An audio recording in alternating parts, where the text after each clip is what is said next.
We are going to be in 2 Corinthians chapter 9 this morning. Logan, unfortunately, won't be able to teach it. I know he prepared for this, and he probably would have done a much better job really bringing up some good points, but we will do what we can with this. It's a rather short chapter. It's 15 verses. It's almost like chapter 8, part 2, maybe with a little more clarification, maybe a few more things. But I'm going to do something a little non-traditional with this. Look at chapter 9, look at verse 15. It's the last verse.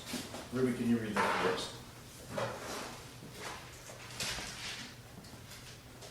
Thanks be to God for his indescribable gift.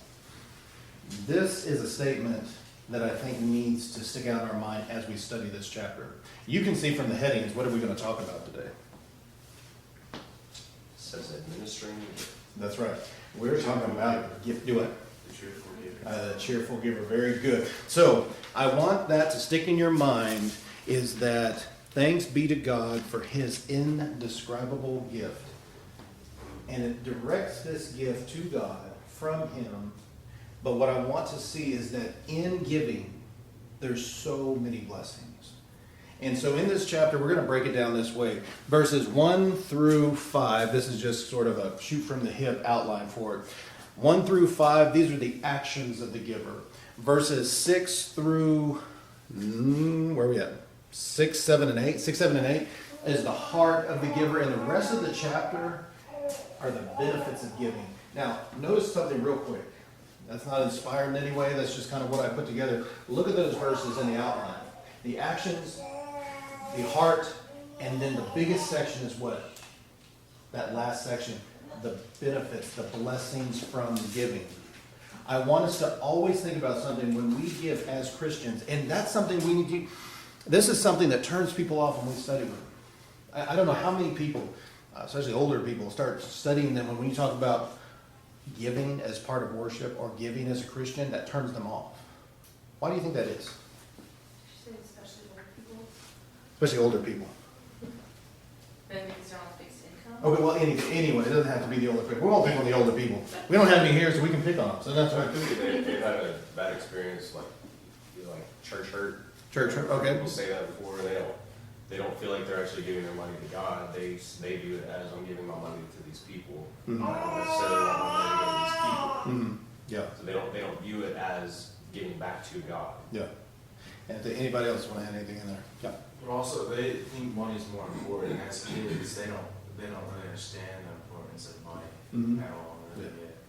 Well, and these are good points, and all of this is that you cannot separate a Christian from giving. And to be a true New Testament Christian, you are to have a heart that is forgiving. Now, forgiving and giving. How about that there? So the point of this is that we're not just talking about first day of the week. This is referring to first day of the week collection. If you want to know kind of what we're talking about, going all the way back to 1 Corinthians 16, verses 1 and 2, when you need a quick passage on why we give in the New Testament worship, that's a good little pattern there. But 1 and 2 Corinthians deal quite a bit with giving and collection for the saints. So what I want us to keep in mind is that you can't separate these two. And this chapter, this is what I want to bring out, is that this chapter I feel is a great place to take people to show them the joy of giving. You mean receiving? No. The joy of giving. Let's go ahead. Michael, read verse 1 by itself. Now concerning the ministering to the saints, it is superfluous for me to write to you. Kai, hold on to that. That's a SAT word right there. Superfluous. What does it mean to be superfluous? I used to say it that way. Superfluous. I know a little about Yeah. There is no need for me to do it because guess what they're already doing? They're already giving. There is no necessary. Does someone want to give an actual definition so that? I can Google it. It is, it says it's exceeding abundantly above. There you go. So this is a good point. In this chapter right here, are the Corinthians already giving? Yes. Yes, they are. And they're doing a good job of it. But Paul still, I don't want to stay on them, but he still encourages them through that. If you go over, don't turn there, but just want to mark for later. If you look at Philippians chapter 2, Paul tells them that they abound in love. But you know what he tells them a little later in that chapter? Keep on. Don't stop. Don't say, you know what, you got love down. You don't have to work on that at all. So as a Christian, do you ever, it's Lowe's Home Improvement, do you ever stop improving? No. You always keep improving. So what we're talking about here is the ministering to the saints. It is superfluous for me to write to you, for I know your, first word I want you to get here, willingness, about which I boast to you, the Macedonians, and Achaia was ready a year ago, and your zeal was stirred up by the majority. How long ago had it been since they said that we will help those Christians in Macedonia? Over a year. Now, I don't want you to read this the wrong way, like they're trying to back out of it now. No, the occasion has come now for Paul and others to come collect this gift and take it. And so I want you to know the first part of giving as a Christian is a willingness. And we're going to explore that a little bit later. But Kai, can you read verse 3? Yet I have sent the brethren, lest your boasting of you should be in vain, in this respect, that, as I said, you may be ready. So this is starting a pattern that we need to know about. New Testament giving, is it sort of like, hold on, I got something around here. New Testament giving starts at the moment it's needed, or does it start much earlier? They were already ready when it was needed. They had already said a year ago, we're going to do this. They had already put things in place. They had made, all of us have our own family little budgets, whether it be on a scratch piece of paper, whether it be up there, whether it be on a spreadsheet, which is awesome, but whatever it is, we set aside, and that's part of this. This willingness is that, the first day of the week's coming. I have prospered this much. I am willing and preparing to give that. We've all heard stories of miserly Christians. The guy that throws in a wadded $1 bill every Sunday. I've heard that story forever. You probably have heard there's no need to point anyone out. I'm not looking at that person. I'm looking at the pattern of these people and their willingness. In Corinthians, Jews or Gentiles? Predominantly Gentiles. And so many of these collections, the biggest collection, where did it go to that we read about? Back to the government. Christians. Oh, sorry. Yeah. I was reading. Yeah, no kidding. Taxes. Yeah, no, I'm with you. The biggest charitable giving written in New Testament, who did it go to? Jerusalem. The saints in Jerusalem, Jews or Gentiles. Huge cultural, ethnic barriers broken down, racial barriers down in that giving. So let's hold on to that. Remember verse 15? Just hold on to that. All right, let's keep going. Verse 4. Brock, can you do 4? Most of some Macedonians come with me and find you unprepared. We, not to mention you, should be ashamed of this confident boasting. Okay. I will be honest, had to read this over. What am I trying to get out of here? If you said you were going to give something and someone showed up and you're like, oh yeah, about that, how would that make that person feel when they were coming to receive a gift from you? You went like this, and she went like, this is like. Yeah, no, I got it because I know what you're saying. That would make them feel unwelcome. And feeling welcome? Like he was boasting about how ready they were to give and how Yep. generous they were, and when they got there, they didn't have anything to give, and so he's saying you should be embarrassed by that, and that would also make Macedonians feel embarrassed that no one wants to put anyone out. No, exactly. And so it makes a very awkward situation. And the thing is right now, a year ago, they thought of these brethren. And that's not good. A year ago, they thought of these brethren. How would it make them feel if they showed up? Oh, we never thought of you again. Part of that preparation, and I think that goes back to what you were talking about, the world, like, where's the money going to? These people knew. They could see we are giving to help people that we don't even know, but we know they need help. And so the beauty of New Testament giving is that we are, fancy word, oh man, superfluous and autonomous. What is autonomous, Brock? What does that mean? Okay, that's okay. It means separate and not necessarily relying on each other. New Testament churches, they're autonomous. One doesn't control another one. Cool? Okay, great. And so But in the New Testament, we see crossing of congregations. Sometimes with like encouragement, but so much of the time giving. They're hurting over here. Send funds, help them. Because if they knew nothing about one another, what did they know about Christians over there? They're Christian. They were Christians. And all they know is that Paul, an apostle, is saying they need help. Here you go. And these people, what we need to remember, and it doesn't mention here, Corinth, yes, some people had wealth, didn't they? Some probably did. But let's go back to 1 Corinthians. And what did Paul have to tell them about the Lord's Supper in 1 Corinthians chapter 11? There were some people, man, they were eating, they were full, and other people were hungry. So the congregation as a whole gave. Percentage, lump sum, I don't care about that. They had a heart for giving, and they gave cheerfully. Aaron, verse 5, please. Therefore I thought it necessary to exhort the brethren to go to you ahead of time and prepare your generous gift beforehand, which you had previously promised, that I may be ready as a matter of generosity and not as a grudging obligation. I highlighted these three things. It's New King James that we're both reading. Ahead of time, beforehand, and previously. It's like, remember? He's not getting on to him, but he's just pointing out the fact. I think for our benefit today, and for every Christian through the ages, is that there is preparation beforehand. And if you truly prepare beforehand and you say, you know what, I'm going to get $100 in, and I'm going to give this much back to the Lord in a week when I show up on Sunday.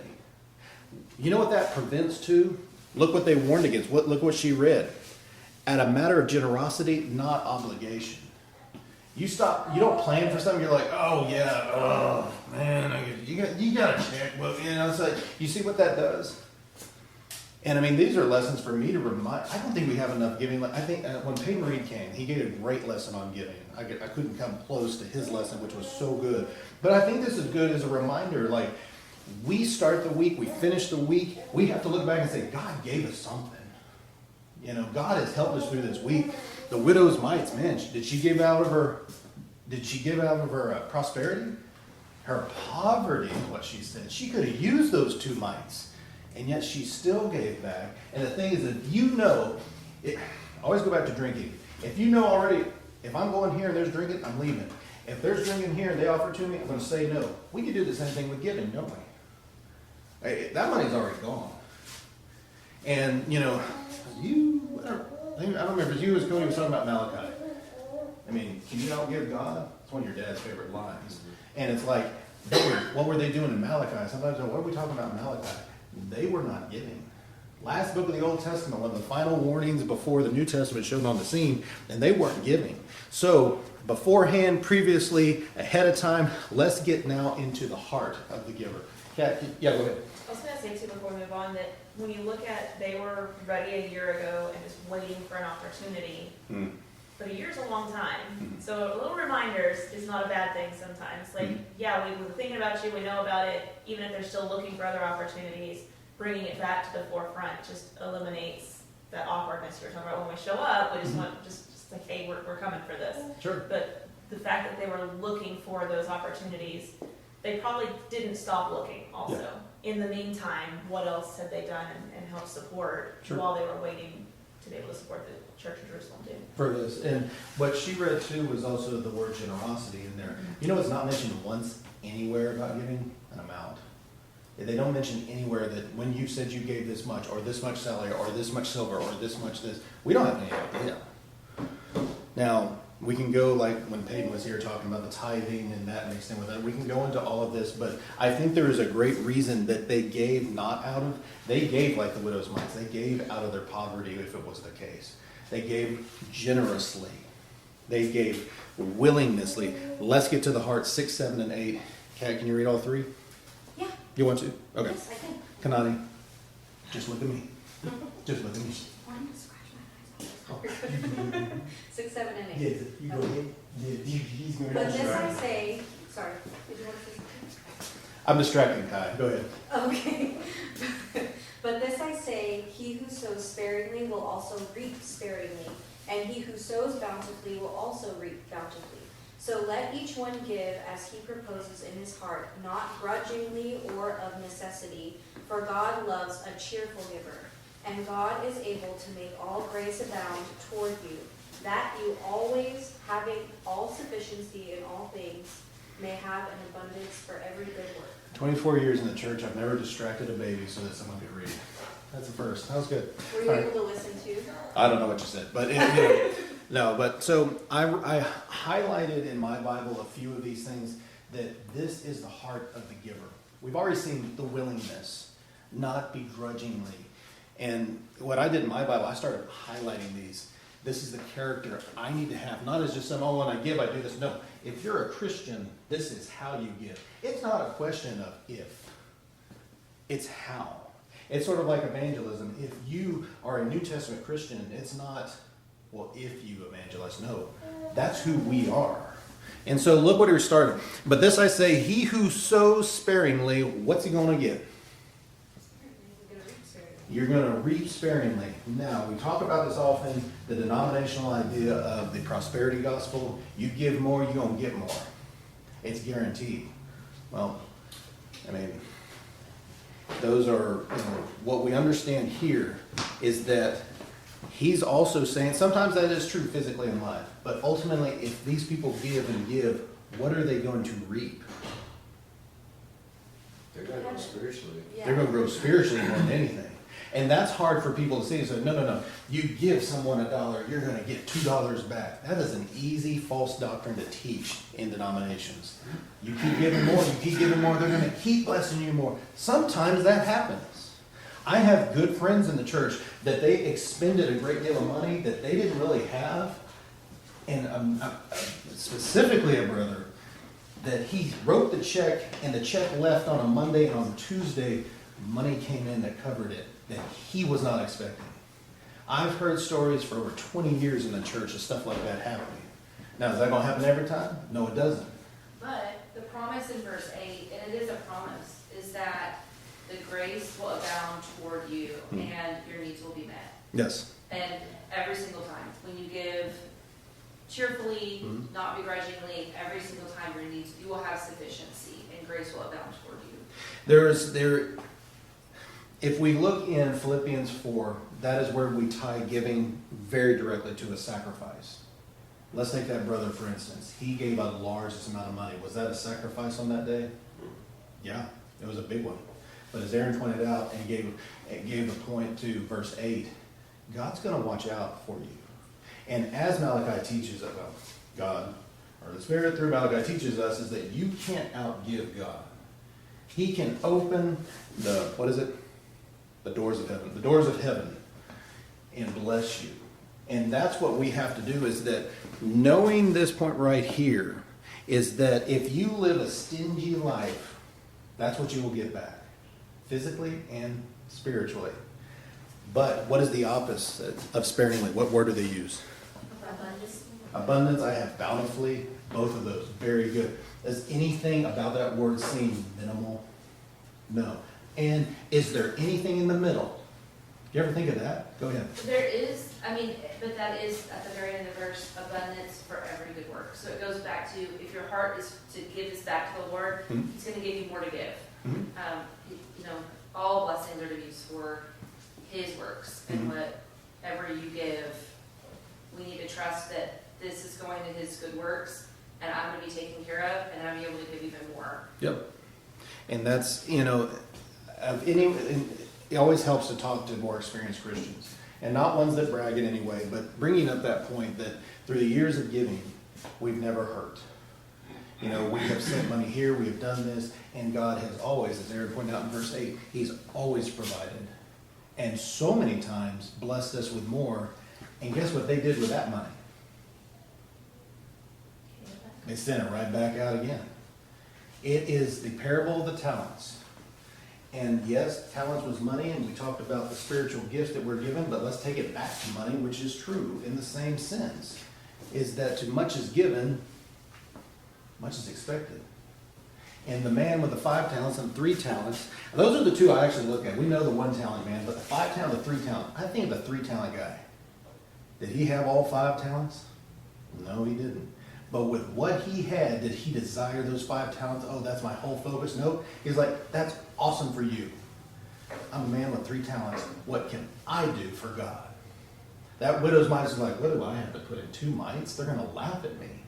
Yeah, they probably did. The Pharisees were like, well, I'm better than her. Why is she doing that? And she didn't care. It was her and her God and her sacrifice. Go ahead. And her faith, that Yes. she was going to be taken care Yes. of, she wasn't going to, okay, I guess now I will wither and die. It Mhm. was that, I'll give this and I'll be taken care of. Mhm.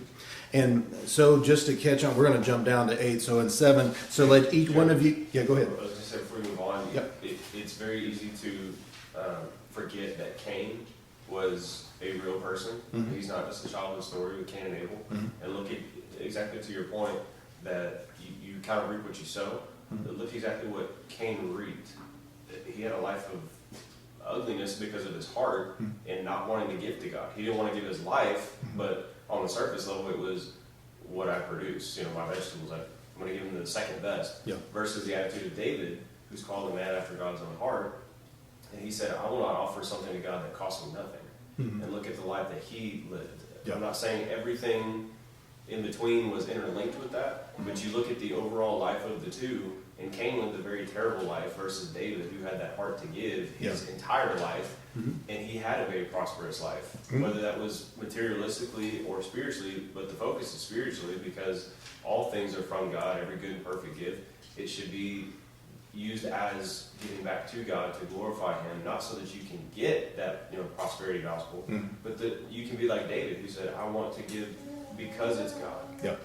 Not Cain being, well, I don't want to give because it hurts me. Exactly. And I want to be clear on something. When I say prosperity gospel, that's a denominational idea that you are guaranteed because you've given this, God owes it to you.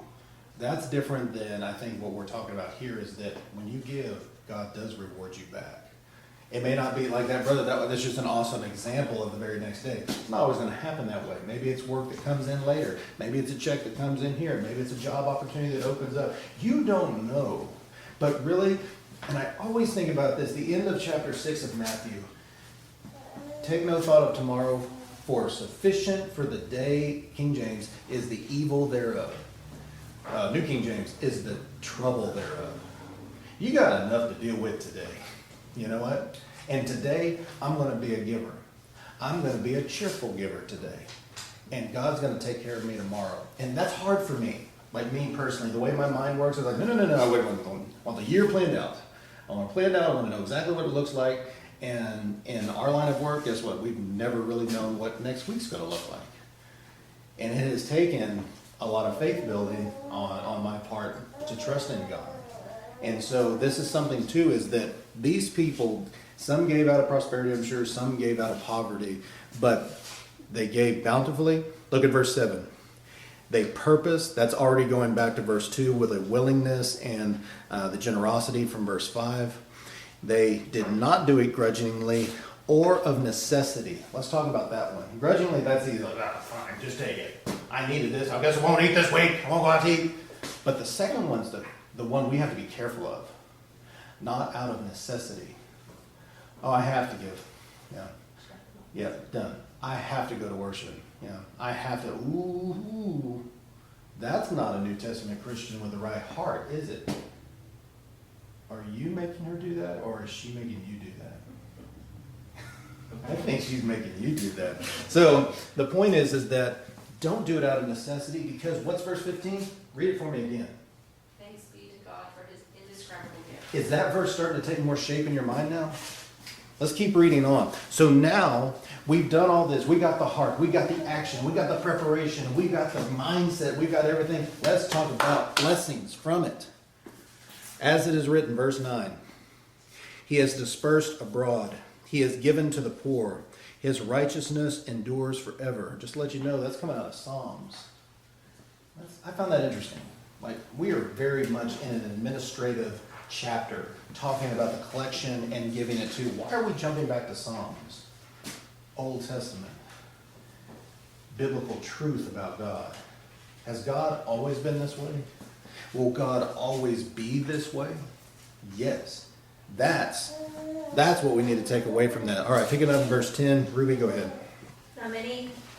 Now may He who supplies seed to the sower and bread for food supply and multiply the seed you have sown and increase the fruits of your righteousness. Okay, now now may he, that word may is actually not there. So now he who, what does he do? What's it say? He supplies, and you can forget that other part for right now. That's very, very specific to them, but who gives us what we need? Gives appraisals to the appraiser, gives inspections to the inspector, gives, I don't know exactly how that works with your, gives child safety issues to, I don't know, okay. Whatever it is, okay, so, but you know what I mean, is that who is the one supplying it? Is Jeremy that good of an appraiser? Man, I did this on my own. No. God supplies what I need. If I am looking to glorify God in my work, in what I do, and do we think about that? I mean, when we go to work, are we glorifying God as a Christian in the workplace? For our mothers at home, are we glorifying God? And that is work too. Mothers at home, are we glorifying God in our role that we're doing there?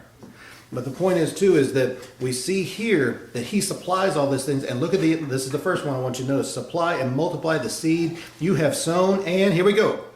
Increase the fruits of your righteousness. What does that mean? When these people gave with the right attitude, it increased the fruits of your righteousness. What does that mean? Like the fruits of the Spirit.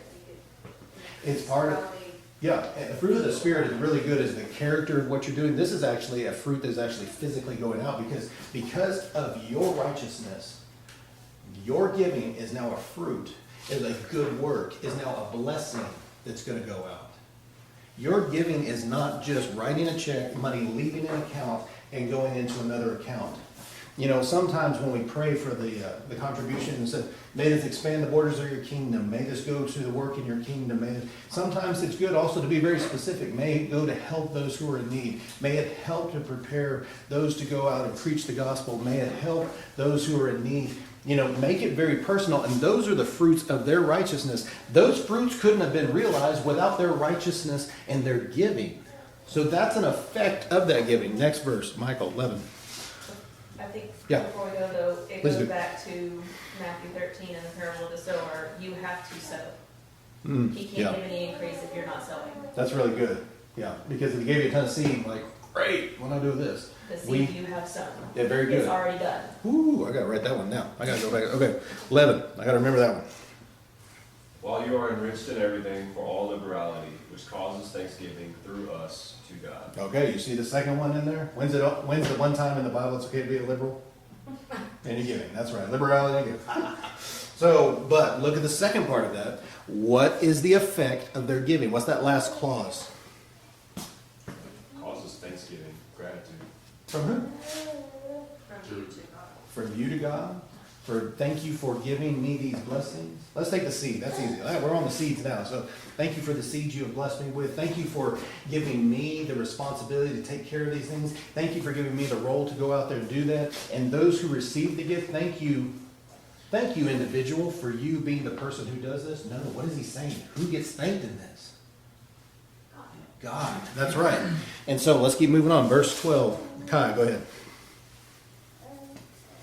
For the administration of the service not only supplies the need of the saints, but also abunding through many thanksgivings to God. Okay, and not to lose sight of the fact, verse 12, it repeats the idea that yes, there's thanksgiving to God, but it's supplying the needs of saints. You are helping people within the church. Now, this has been used and misconstrued by non-institutional brethren to say you can only help people who are Christians. We'll talk about that in just a little bit, but let's just moving on is that it supplies the needs of the saints. Have you ever thought about, Aaron mentioned in verse 8 there, that God's grace will make sure and provide for you. Did you ever think that maybe someone else who's given over here is going to be the one supplying that? God sees it all. God knows the whole, it's like Risk. You know, that game board, he's got everything. He knows everything. He's got all the properties, right? properties, countries, nations, kingdoms, whatever they are. And so he sees all of that, and that's what, as a heavenly father, as a father myself, if one of my children was suffering and I heard and saw one of my other quietly give them something to lift them, and it got them out of difficulty, and it increased their relationship together, and they bonded over that, and they became closer on that, how would that make you feel as a parent? Oh, it's beautiful. Don't you know that when we do that, God is the same way? I mean, we're made in his image, so that must be the image that he put in us, is that how happy he must be when he sees freely giving to our brethren. Sometimes it's King James word, our brothers and sisters in Christ. Would you give your brother on earth who you love? Your sister. What? You looked off in the distance. It's like, what? No, but you would. But you would. So much so that relationship, and that's what I try to talk about here, and I mentioned with some ago, is like when we see each other as true family and not just, the people we see twice a week, hopefully more than that, but when we see each other as family and we help each other out, that makes God so happy. And the Thanksgivings that come from that. Well, what about the people that you don't get along with? Yeah. How much of an opportunity do you have to help that person out? Mm-hmm. Or are you gonna be like those in Malachi who treated God that way? Oh, who's God that I should give him this? Mm-hmm. In what way would rob you of this? Like that attitude of I don't have to. Yeah. And you should be grateful for what I do give you. Do we treat other Christians that way? The ones that we don't get along with, it's easy to get to those that we do get along with. Like, it's my best friend, absolutely, yeah, I give anything more. What about the person you can't stand? Yeah. It's like, well, I know you don't necessarily have to be best friends with everybody in the church, but people that you don't necessarily enjoy being around when they need help, are you the person that's like, they can get help from somebody else in the church? Yeah. Or are you going to be the one that steps up to do that? Because if you really are trying to glorify God with your money and what you give, whether that be in worship or like in Acts chapter 2, when they gave as every man had need, then that's what you're going to do. You're going to give regardless of who it is, because it's not about that person or how you feel about them. It's about how you glorify God. Yeah, exactly. That's a good point with there. That was 12. We're now in 13. Brock, I think we're up to you. 13. Well, through the proof of this ministry, they glorify God for the obedience of your confession to the gospel of Christ and for your liberal sharing with them in all men. Okay. Do 14 too, please. And by their prayer for you, who long for you, because of the exceeding grace of God. Okay, there's so much in these two little verses I want to pull out here, is that while through the proof of this ministry, what did they do? They glorified God. You know, we know preachers, we know people who, in the Lord's work, that you try to compliment them. Say, glory be to God. Glory to God. Isn't that awesome? Isn't that a humble spirit? You know, at some point I've been like, okay, you did have to write something down. You did some good stuff too. But at the same time, that's such an awesome spirit. And let's take it to this. If I give you this, I don't want you to thank me. I don't want you to focus on me as the source of this. I want you to glorify God. That's why, and I have to say, anonymous giving, fantastic. You know, it does help us, like these congregations over here helped. And I've known people with massive amount of funds and riches, and they give through their congregation, and they'll say, I don't put my name on this. I want it to go through the congregation, because as a whole, this is what we did together. Because giving should never be about self. The Pharisees struggled with this idea. Look how smart we are. Look how prestigious we are. Look at what we have given. Look at the riches that we have put in. It's never about self. It is about glorifying God. And here we go. Here we go. What's this whole chapter about? Giving? I know it. So look at this phrase in here. I've read it, but it never stood out before. They glorify God for the, watch it, obedience of your confession to the gospel. What does that teach us about giving? It's a commandment. It's a command to give. It is part of your obedience to the confession of the gospel. What is a confession? What does that mean? It said, if you confess or profess that you are a Christian, that you follow after Christ, then you obey this part of it and you give. It's not about if you want to. You better get your mind right if we're people that don't feel like giving, because we need to be that way. And look what it says.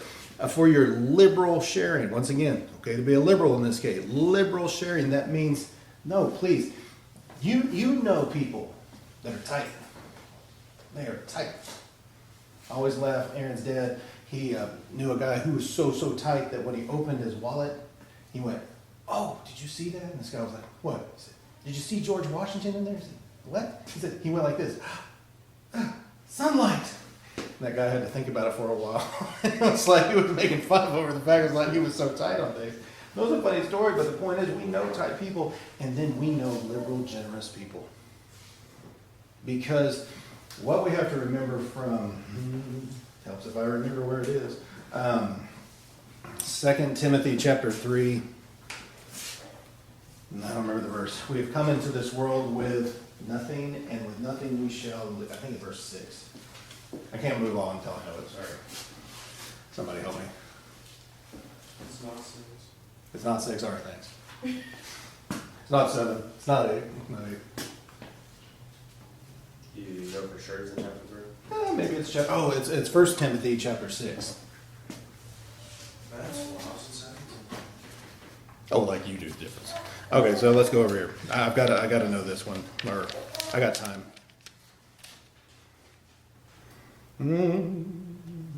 Yep, I knew it. It was verse 7. It was the wrong chapter. Okay, 1 Timothy chapter 6, verse 7. For we brought nothing into this world, and it's certain that we carry nothing out. Yep, because now marry these things together. I came in with nothing. I'm going to leave with nothing. Okay, so it's like this curve. It's a bell curve. All right, and all of that bell, who provided it?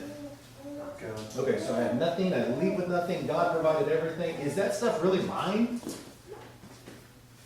God has blessed all of us with something, and he's like, what you going to do with it? What you going to do with it? And so we close with the idea, right back to thanks be to God for his indescribable gift. Who has benefited in all of this? Huh? Us, Okay. And what role? what's that? The person giving. Oh, Let's take this. Let's say the person giving. They have been blessed, haven't they? yes. They've been blessed with an opportunity. They will be blessed that they will be taken care of. Those who are in need have been blessed, haven't they? Who else has been blessed? Who else has received a gift outside of those two parties? Those watching. Us. Every one of us. Those who were fellow Christians who were not part of this transaction but heard of these great works going out. Their faith was built up. People that did not give in this equation or receive in this equation still had a faith builder. Because they're like, oh man, these Christians are for real. They're doing it real style. I don't know if that's a phrase that kids use, but still, you know what I'm saying is that that's something that builds up a faith. And that's why we read it today, and it's building up our faith today. So that's why I think that's probably one of the most important verses in this chapter. Thanks be to God for his indescribable gift. Oh, God is so smart. He is so smart. And we're made in his image, right? And all of us come into the world, and he gives us all of that bell curve. And he knows how great giving is, and he has given us, I want you to notice this word, the privilege of giving. Because he knows if you truly do it right, are you sad? Are you like, man, I missed that money. There was an extra zero in there that made me happy. It's not going to make you happy. What truly God knows, if you give as a New Testament Christian, it brings you joy that you help somebody else. And it brings you joy knowing no matter how you've helped, God's going to take care of you. That widow knew it. That's why that widow's in the Bible for us. She gave out of poverty, and it's because she had faith that was bigger than those Pharisees. And all their fancy clothes and all their fine positions and all the Sanhedrin standing there. She had more faith. I just reread over the centurion. What did Jesus say about the centurion when he was like, no, you don't have to come because you're a man of authority. I know you're a man of authority. You just speak it and it'll be done. What did Jesus say about that guy? I just assume he turned and he probably looked at everyone else there and said, I have not found such a faith in all of Israel. You Jews that should have known who I was, and this Gentile does. So, I kind of a sidebar off in another direction, but take chapter 9. Mark it. Do whatever you want to. But when people have a heart that's not forgiving, take them here. Yeah. Yeah, and I know the focus of this chapter is on actual giving of your money, but also I think it pertains to giving of what you already have, what you already own, whether it's your house, your car, if you have a skill set, but being generous with what the Lord has blessed you with, to bless others with that also, because those things aren't just for us to keep to ourselves and just for our own families alone either. That's a good point, because, as we look in that bell curve too, sometimes, you know what giving is? This is what I do for a living, and I'm not going to charge you for this because I'm going to help you out because you need it. I've known tons of Christians, they have actually lost money in time loss of that, but they gladly gave it. Well, I can think of a lot of people, but in our congregation, I think Larissa, she is always taking our pictures and giving us that service for free, and that's a lot of work for her. That is, and the picture, the time taking pictures, editing, stuff like that, and giving of your time is one way of doing it. When you go into a purchase, a significant purchase, I'm not talking about. I saw her reach. I was like, don't touch the plug. Did she touch the plug? But when you go into a major purchase, I'm not talking about guns and stuff like that. I'm talking about a major purchase. Do you ever go into it with the idea of like, how can I bless God with this? How can I glorify God with this blessing? And that's something that we need to think about too, because that's living that bell curve, isn't it? You didn't get on your own. God gave it to you. And that's why I say he steps back and is like, here, what you gonna do? You gonna keep for yourself? You gonna help others? And there are times in our lives, there's more generous times, there's tighter times or stuff like that, but to keep this, because remember, who is the richest man who actually ever walked the earth? Maybe a trick question. Solomon? Is it Solomon? Yep. Solomon would be the answer everyone would say. Don't forget who else was 100% man. Jesus. Jesus, very good. Yes, see? Jesus left the glories of heaven for us. He gave up his riches and left heaven. Remember that song that says, if just a cup of water I laid in your hand, then just a cup of water would be all that I demand?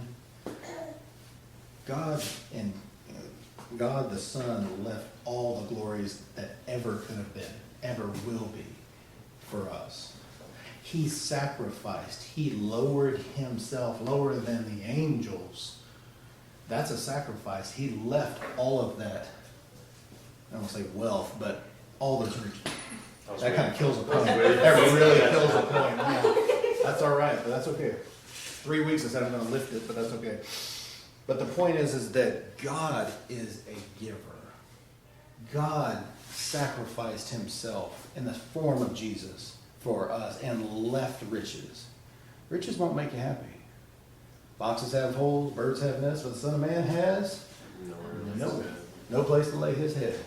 You realize we serve a king who came to this world as a homeless carpenter's son? If anyone in today in a secular society was like, you're following who? Don't blame those first century people too hard. If it's like, this guy shows up, I hear he does some cool things, but he's a homeless carpenter's son. I mean, he had nothing. But everything about this, he was in the perfect position to be lowered, poorer than anyone, and truly teach of the blessings of heaven and the blessings of giving. I could go on and on. I just love this topic, but I really just wanted to focus on chapter 9, reread it at home, and reread it with people that may be struggling with giving so that we can get our mind right. And, I always joke is that we're in a great position. Thank you for the time. I've got 2 minutes of always the joke is when the preacher does a lesson on giving, it's like, oh, preacher want to raise, it's kind of, but it's kind of nice. And this position is like, we preach on it because it's just the truth. And, though we're small, do we have a budget like the big congregations? No. But that's why I said there's no dollar amount on that. We can be liberal in our giving. We can be generous, not begrudgingly, and glorify God through all we do. Anything else with that? You ended so strong, and I don't want to ruin it No, that's fine. by going back to the heart of the issue, but I just feel strongly on mentioning that your heart, everybody's heart might not be there Mhm. right now. And I'm not saying that that's okay and that we should be content with that, but just personally, I've been studying this on my own, and I've been working on my own heart as well as how much could you give, how much could you give? Just keep praying for your own heart to get there. As long as you want to be in that position, and you continue to pray for yourself and your brothers and sisters in Christ, that they might not, it might hurt, like when they go to give money, they're like, oh man, I needed that, or, like, the last preacher we had mentioned, like, did you go out to eat this month? Did you, those things get like, oh man, I'm only putting in $5, and I did buy coffee on the way over here, I could have used that. But as long as you want to be in the position where it's not going to hurt you and you want to be better, you'll get there, because God will help you get there. Your heart might not be there right now, but as long as you want that heart and you're praying for that heart and you're constantly working and thinking of ways that you can get that heart within yourself, you will get there. This topic is something hard for a lot of people to hear. There might be people sitting here other than myself right now that hear this and it's like, yeah, that hurts. Yeah. You know what I mean? Like you're speaking directly to me. Mhm. But Yeah. as long as you want it for yourself and for your brothers and sisters, and you keep thinking about the generosity, that it's not you losing, it's you giving to everybody else around you, that you'll get there. Well, and it's a progression of faith as well, because there's certain times in life where it seems easier, and certain times in life that's more difficult. But the point is that going back to always growing closer to this, and because this is a hard issue of giving, is what it is. It is the building of faith. It is the hard issue to let go of those things. And the thing is the amount listed here? No. But there is generosity and the idea of the sacrifice. That there are times that, it may seem difficult, and I don't know how I'm going to make it through that other side. But the point is that verse 8, God's grace. Because, we think of grace and it's like salvation. God's grace is also that He's taking care of us.